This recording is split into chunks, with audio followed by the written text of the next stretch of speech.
Good morning, everybody. It's Michelia. Today is Wednesday, April 29th, and today I'm going to talk to you about fairy tales. So without fail, I'm going to dive right into this so that we can get started on our story. So let's pull up what I want to show you today. So there are common elements in every fairy tale, and I'm actually going to make myself disappear. That these are story elements that, unlike normal story elements that we have in our everyday books that we read, fairy tales have their own special elements, and we're going to talk a little bit about those today. But before we get into that, let's talk about what are some fairy tales and what is a fairy tale. So here's just a list of common fairy tales that you are most likely familiar with, and this is just a small list out of many, many more. So those fairy tales include Snow White and the Seven Dwarfs, Beauty and the Beast, my personal favorite, The Little Mermaid, The Three Billy Goats Gruff, Jack and the Beanstalk, Goldilocks and the Three Bears, The Three Little Pigs, Aladdin, Sleeping Beauty, Little Red Riding Hood, and Cinderella. And if you noticed, a lot of these titles have a certain story element in them for fairy tales that we're not going to touch base on today. We're going to talk about those tomorrow. But these are some very common story elements these are very common fairy tales. Here are some story elements in fairy tales that we want to be on the lookout for. So today I'm going to introduce you to 4 of those story elements, and then I am going to read you a fairy tale. And then I'm going to show you how to fill in the chart that is required for today's reading activity.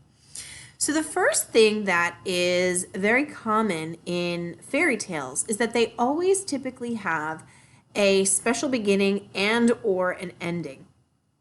So you're going to be looking for stories to start with once upon a time or long ago. Those are very common ways to start a fairy tale. So if you're reading a story and you see either one of those, long ago or once upon a time, chances are you're about to read a fairy tale. And then the other way we can identify a fairy tale is through the ending. Often you will see, and they lived happily ever after, or you might say, and they were never heard from again, or they were never seen again. So those are 2 different ways that we can recognize a fairy tale. They have a special beginning and or an ending. The other things that we're going to look for are a good character and an evil character. And typically that evil character is trying to do something to the good character. And so if we think about, for example, the story of Snow White, there's Snow White who is the good character, but then the evil character in that story is the Wicked Witch, right? She's trying to get rid of Snow White because she wants to be the most beautiful woman in the kingdom. Typically in a fairy tale, I shouldn't say typically, usually always, the good character always wins out. Good always wins, and that's another common element that we'll talk about another day. Another thing that we're going to look for that's a common story element in a fairy tale is that there's usually some sort of royalty or castle. Now again, it's not going to show up in every single fairy tale, but it is a common element, which means it does occur a lot in most fairy tales. So be on the lookout for royalty, kings, queens, princes, princesses, things like that. There's royalty, or maybe the story is taking place in a castle. And then the other thing that we're going to look for today is magic.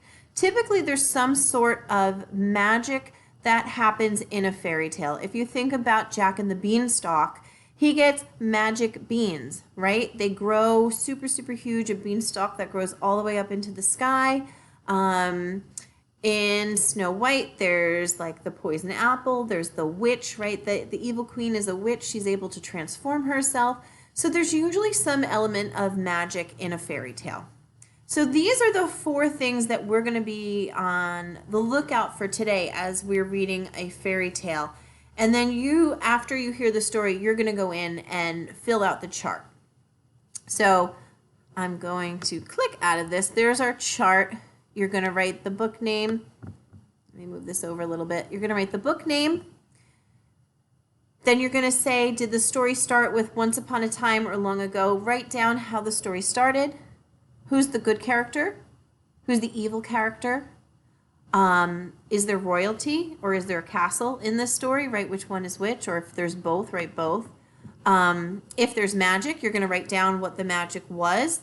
And then what was the ending? Did it end and they lived happily ever after and they were never heard from again? Or was it some other ending? You are going to jot that down. So I'm going to get out of this and I am going to pull up our story for the day. And our story for the day is Cinderella.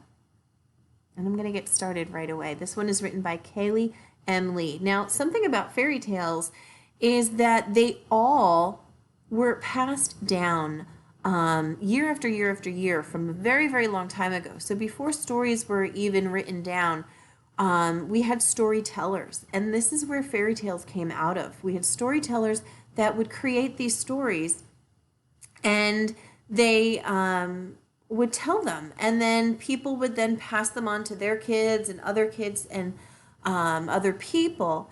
And sometimes, and you'll see as we get on later in the week, there are many different versions of the same fairy tale, but as people spoke it and told the story, sometimes details were changed. So for example, with Cinderella, most of us are pretty familiar with Cinderella. She has a glass slipper. Well, it wasn't always a glass slipper. Believe it or not, it started out as a gold slipper. And then through the years, as the story got passed on, it was changed or adapted to be a glass slipper. So let's see what happens in this story of Cinderella. Once upon a time, there was a young girl named Cinderella. After her mother died, her father married another woman who had 2 daughters of her own. The 2 girls were lazy and selfish. Cinderella was beautiful and kind, but her stepmother did not like her. When Cinderella's father died, the stepmother made Cinderella do all of the chores in the house. Cinderella worked very hard. Her clothes turned into rags, and she had to sleep in the broom closet. One day, a royal messenger arrived. He brought a letter that said all of the young ladies in the kingdom were invited to a ball. The 2 stepsisters were very excited.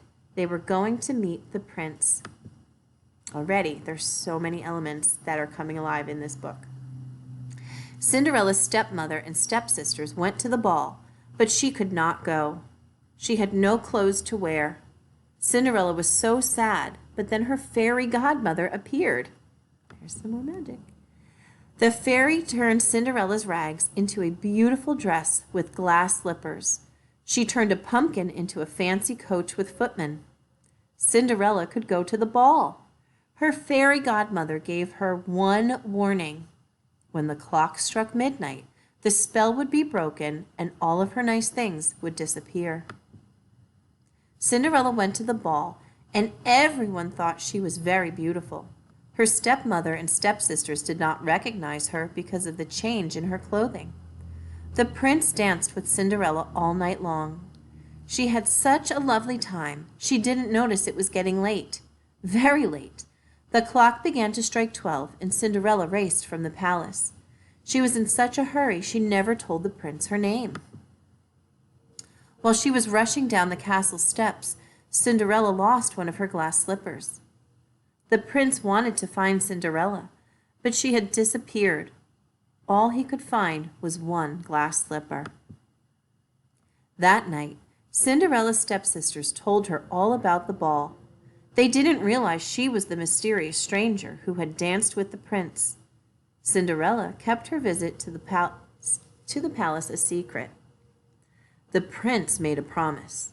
"I will marry the girl whose foot fits in this slipper." He sent his duke to every house in the land. Every young lady had to try on the slipper. The duke came to Cinderella's house. One stepsister tried on the slipper. Her feet were too big. The other stepsister tried on the slipper. Her feet were too big. The Duke was about to leave when Cinderella came into the room. "May I please try on the slipper?" she asked. It fit. Cinderella's stepsisters were so angry. She was going to be a princess. The prince and Cinderella left her home and her mean stepmother and stepsisters. Cinderella and the prince were soon married and lived happily ever after. The end. So I'm going to come back here to our work for that we're going to do today. And I'm going to reappear and I'm going to move myself out of the way. So today you are going to fill out this fairy tale element. Now I understand that not everybody has fairy tales at home, which is why I just read that one to you. So today I want you to use the story of Cinderella to fill out this chart. You can go back and listen to the story again. You can go on Epic and look up the book and listen to it so that you can answer these questions. So obviously in the book name, we're all going to put Cinderella down in here. For the beginning, do you remember, did it start once upon a time or long ago? We're going to go back and fill that in. Who was the good character? Who was the evil character? Sometimes it's more than one. Was there royalty? Oh, yes, there was. Was there a castle? Yes, there was. Was there magic? Absolutely. She had a fairy godmother, right? But there was also some other magic in there, so think about that. What was the magic? What were the different things that showed that there was magic in this book? And then let me move this over a little more. And what was the end? Did it end and they lived happily ever after? Or did it end and they were never heard from again? So today, make sure that you fill this out with the book Cinderella. Try it out. If you have your own version of Cinderella at home, you can absolutely use that book. You can read it. Or again, you can go and listen to me reading this story of Cinderella over again. Or you can go on Epic and look up Cinderella and read that. There's a ton of different books up there. So it's okay if you choose a different one. But make sure that we're working with Cinderella today, all right?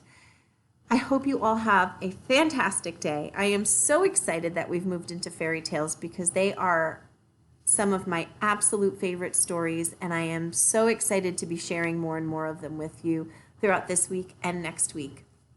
If you have any questions, reach out to your teachers. We are more than happy to help you. Have a fantastic Wednesday, everybody. Bye.